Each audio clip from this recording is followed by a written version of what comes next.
Hoje eu quero falar com vocês sobre a força e o poder da intercessão. Bom, nós temos esquecido no dia de hoje de o quanto é importante a gente rezar pelas outras pessoas. Eu, por exemplo, estava lembrando esse tempo atrás que duas referências de intercessão que eu tenho são as minhas duas avós, por lado de pai e por lado de mãe. As duas eram mulheres de oração, que rezavam pelos filhos, pelos netos, estavam sempre ali com o terço na mão, ou assistindo missa na televisão e pedindo pela família, enfim. Eu tenho essa referência. As minhas avós eram mulheres de oração. E muitas histórias que ela conta, quando da infância do meu pai, da minha mãe, que muitas vezes não tinha recurso e sobravam para elas recorrer para a oração, para a fé. E a fé era então para elas essa força que ajudava elas a caminhar para frente. Porém, olhando para os dias de hoje, essas referências de fé têm ficado cada vez mais distantes de nós. Parece que nós esquecemos da importância de rezar pelo outro, de interceder pelo outro. Às vezes nós, pai, mãe, queremos dar tantas coisas para os nossos filhos, né? Queremos que se forme na faculdade, que alcance o emprego do sonho, que isso, que aquilo. Mas às vezes nós esquecemos do essencial de dar Deus para os nossos filhos.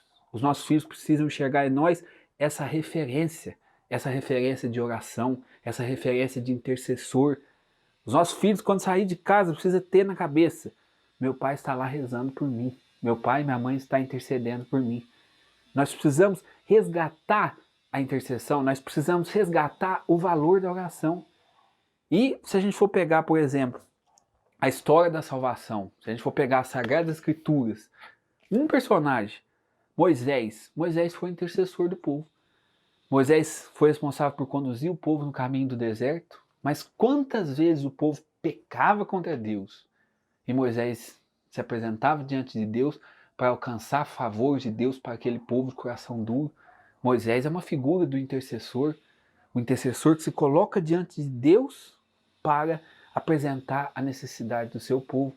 Se a gente for pegar, por exemplo, nos santos da igreja, que são vários, mas se a gente for pegar uma santa como, por exemplo, Santa Mônica, rezou durante 20 anos para a conversão do seu filho, Santo Agostinho.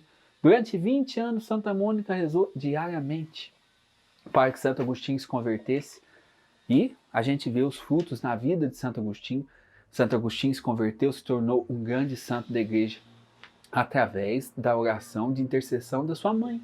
Então não existe cristão que se salva sozinho. O cristão, ele é chamado a ser o intercessor. E eu falei aqui de um exemplo. Olha a minha gatinha aqui. Sai fora. A gatinha é meio perrengue.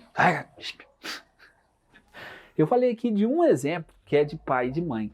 Mas há também filhos que precisam rezar pelos seus pais. Eu conheço muitos filhos jovens que se converteram, tiveram a sua experiência com Deus, e às vezes o pai e a mãe vivem distantes dos caminhos de Deus. E eles são intercessores dos pais. Nós precisamos rezar pelas nossas famílias, nós precisamos rezar pelas pessoas que a gente convive, nós precisamos ser intercessor. E um detalhe interessante, quem mais é agraciado com a oração de intercessão é aquele que está intercedendo, porque o fato de você se aproximar do Senhor para pedir uma graça para uma pessoa, você também já recebe a graça do Senhor. Então, não sei qual é a sua situação. Se você é pai, precisa interceder pelos seus filhos. Se você é mãe, precisa interceder pelos seus filhos. Ou se você é filho e teve de repente uma experiência com Deus e precisa interceder pelo seu pai. O importante é que nós não desanimemos. O intercessor é aquele que insiste na oração, é aquele que persevera na oração. Esses dois exemplos que eu dei aqui, Moisés, Santa Mônica, são exemplos de perseverança na oração. Então, sejamos intercessores, perseverantes e confiantes na misericórdia de Deus. E eu esqueci de falar para vocês, se inscreva no canal, curta, compartilhe, comente, assim você nos ajuda muito a evangelizar. Deus abençoe você, fique atento aí no nosso YouTube e nos ajude nessa nova missão. Um abraço.